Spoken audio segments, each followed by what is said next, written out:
Suppose the charge of a proton and an electron differ slightly. One of them is minus E and other is E plus delta E. If the net electrostatic force and gravitational force between two hydrogen atoms placed at a distance small d much greater than atomic size apart is 0, the delta E is of the order of given mass of hydrogen mh is equal to 1.67 into 10 to the power minus 27 kilogram. Okay, तो बच्चों देखिए इस question में एक एज्यूम्पशन किया गया है कि अगर एक इलेक्ट्रॉन पे चार्ज जो है वो माइनस ई का है, जबकि प्रोटॉन पे चार्ज ई प्लस डेल्टा ई का, मतलब यहाँ पे इलेक्ट्रॉन प्रोटॉन पे चार्ज सेम नहीं माना गया। जो नहीं माना गया सेम, तो हम सेम फील्ड नहीं लेंगे, ध्यान रखना ये बात, ठीक है।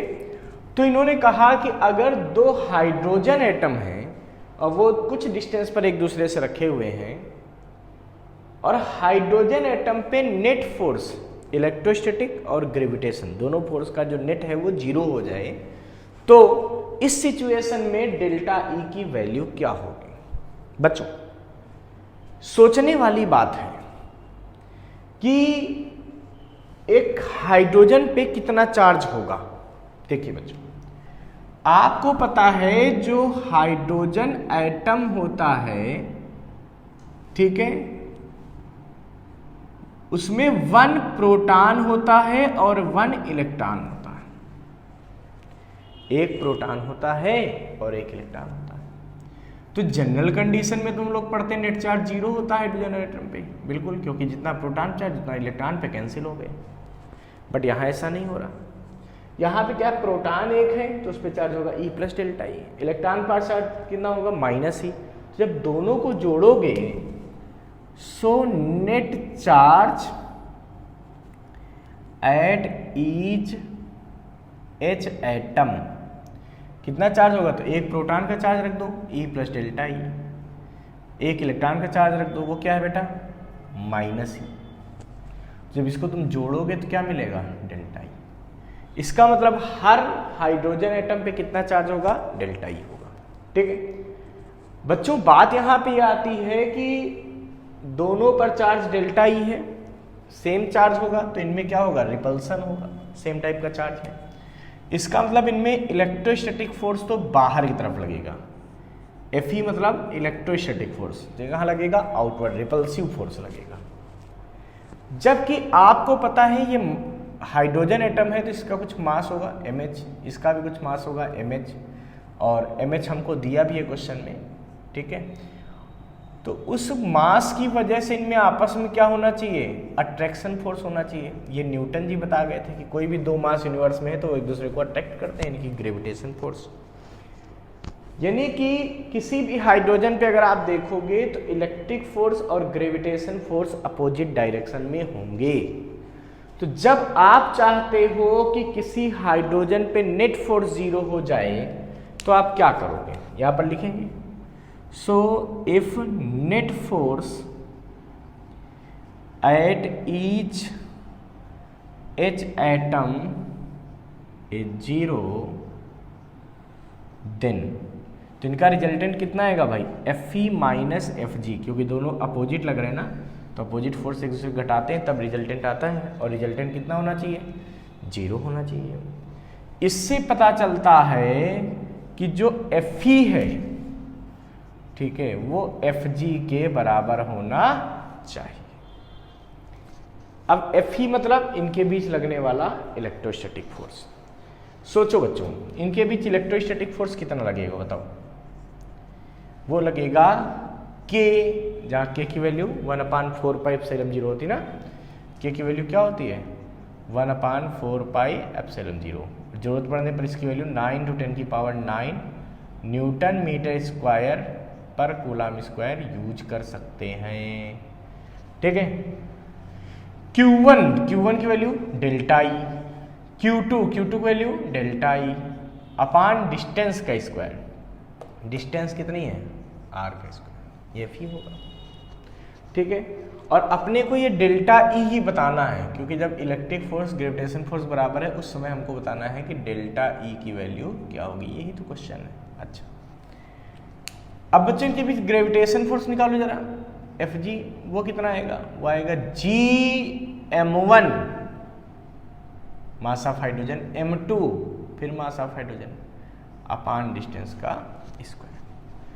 अगर ये मैं दोनों वैल्यू यहां पुट कर दूं तो अपने को क्या मिलेगा बताओ, एफ ई की वैल्यू रख दो भाई, एफ ई की वैल्यू क्या है, K delta E square upon R square बराबर एफ जी की वैल्यू जी एम एच का स्क्वायर अपान आर स्क्वायर। अच्छा, आर स्क्वायर से आर स्क्वायर कैंसिल कर दो, तो डेल्टा ई स्क्वायर कितना बचेगा बताओ, G M H square upon K, या डेल्टा ई की वैल्यू आएगी रूट में जी एम एच का स्क्वायर अपान के।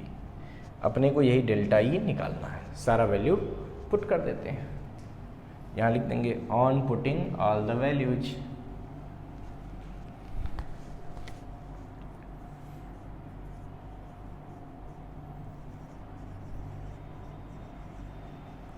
क्या होगा बच्चों, डेल्टा ई बराबर रूट में जी, कैपिटल जी की वैल्यू तो यूनिवर्सल ग्रेविटेशन कांस्टेंट आपको याद भी होनी चाहिए, 6.67 10⁻11 न्यूटन मीटर स्क्वायर पर किलोग्राम स्क्वायर होती है इसकी वैल्यू, है ना, ठीक है।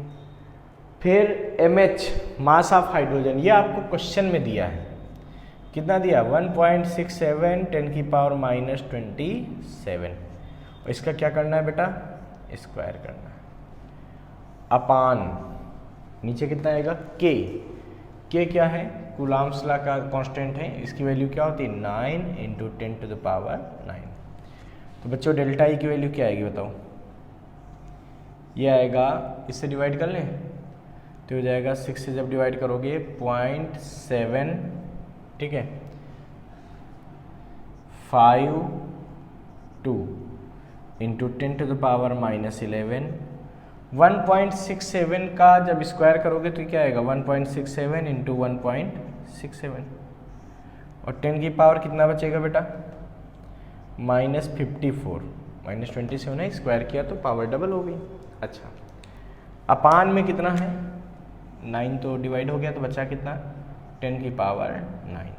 अब समझो, जब इसको हम ऊपर ले जाके सॉल्व करेंगे तो अपने को क्या मिलेगा, ये मिलेगा delta E is equal to root में, ठीक है, पहले पावर्स का देख लो बेटा, 10 की पावर कितना बच रहा है बताओ, -11 -54 और -9, नीचे है तो ऊपर जाएगा -9 हो जाएगा, ठीक है। और इनटू में बचा अपने पास, इनटू इनको जब मल्टीप्लाई करोगे तो आएगा 2.09, ठीक है, कुछ ऐसा आएगा।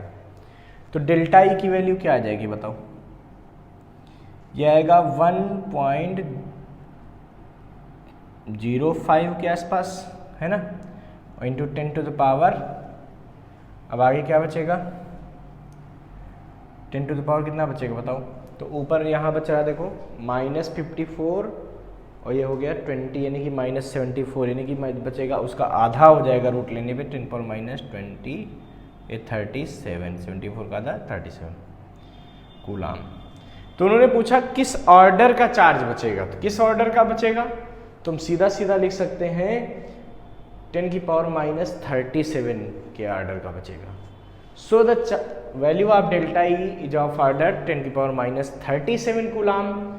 जो दिए गए ऑप्शन है उसमें से अगर मैं बात करता तो सी ऑप्शन बिल्कुल करेक्ट होगा। So C option will be correct. इसको फटाफट नोट कर लीजिए बच्चों।